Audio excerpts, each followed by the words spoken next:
At para alamin po natin ang latest sa ating weather update, pakinggan po natin ang press conference ng Pag-asa. Magandang umaga sa ating lahat. Narito update sa binabantayan nating bagyong Gamey na dati pong bagyong si Karina. Huli natin itong namataan sa layong 515 kilometers north-northwest ng Itbayat, Batanes. At kung makikita nga natin sa ating satellite imagery, ay lumabas na ho ito na ating area of responsibility kanina 6:20 ng umaga. Yung taglay na lakas ng hangin nitong dating bagyong si Karina ay nasa around 140 kilometers per hour pa rin, malapit sa gitna, at pagbugso na umaabot sa 215 kilometers per hour. Pa-west-northwestward ang pagkilo sa bilis na 20 kilometers per hour. At kitang-kita nga ho dito sa ating satellite imagery, no, na patuloy na na-enhance nitong dating bagyong si Karina, itong southwest monsoon o habagat na magdudulot po ng malawakang mga pag-ulan pa rin sa malaking bahagi po ng Luzon, particular na dito sa may western section ng Luzon. Narito po yung latest track nitong binabagtayan nating dating bagyong si Karina. May kita po natin, no, itong yellow circle, ito po yung areas na posible pa rin makaranas ng bugso ng hangin na dala po nitong bagyong si Karina.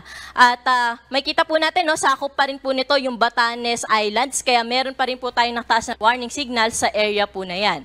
At base po sa ating latest track nitong binabantayan nating bagyong si Karina, ay ngayon ay posible pa rin po itong magkaroon ng interaction dito sa mountainous areas sa may isilang bahagi ng China or dito po sa may Taiwan area. So inaasahan natin na habang nagkakaroon po siya ng interaction sa landmass po dyan or sa mountainous areas, ay patuloy po itong hihina. At sa mga susunod na araw ay posible pong umabot na lamang po ito sa storm category at eventually magiging depression o isa itong low pressure area sa mga susunod na araw. At nabanggit ko nga ho, no, dahil nga malawak pa rin yung sirkulasyon ng bagyong Karina, kaya nakataas pa rin yung ating tropical cyclone wind signal number 1 dito sa Batanes area. Asahan pa rin po natin ang bugso ng hangin sa nabanggit na lugar dala nitong bagyong si Karina. So, posible pa rin ang 100 to 200 millimeters of rainfall o heavy to intense na mga pag-ulan sa bahagi po ng Ilocos Region, Abra, Benguet, Zambales at Bataan. Samantalang dito po sa Metro Manila, Pampanga, Cavite, Batanes, Babuyan Islands at Occidental Mindoro, ngayong araw ay posible pa rin po yung moderate to heavy na mga pag-ulan. Kaya pinag-iingat pa rin po natin yung ating mga kababayan sa mga nabanggit ko po na lugar dahil posible pa rin po magdulot ng mga pagbaha at mga pagguho ng lupa yung mga inaasahan natin na mga pag-ulan ngayong araw. Pagdating naman po sa lakas ng bugso ng hangin, inaasahan pa rin po natin na itong southwest monsoon o habagat ay magdudulot ng strong to gale force winds ngayon hanggang bukas sa area po ng Batanes, Babuyan Islands, Ilocos Region, Cordillera Administrative Region, Nueva Vizcaya, Quirino, eastern portion ng Isabela, pati na rin po sa buong bahagi ng Central Luzon, Metro Manila, Calabarzon, Mimaropa, Bicol Region, Western Visayas, Negros Occidental at Northern Samar. Pagdating naman ho sa kalagayan ng ating karagatan, pinag-iingat ho natin yung ating mga kababayan na maglalayag o hanggat maaari ay wag ho sila maglayag sa mga areas na meron ho tayong gale warning.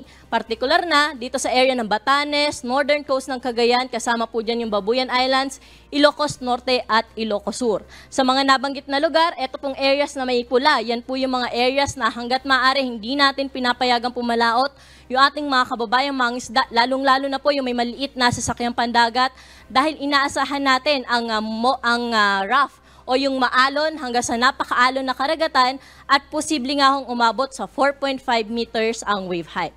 Pero doble ingat din po ang paalala natin sa mga maglalayag dito pa sa may western seaboards po ng ating bansa o lalo na sa may western seaboards ng Luzon at sa eastern seaboards ng ating bansa dahil posible pa rin ang moderate to rough na sea condition. So doble ingat po sa ating mga kababayan na maglalayag dahil nga malakas ang bugso ng hangin na dala nitong southwest monsoon o habagat na magdudulot po ng malalakas din na mga pag-alon.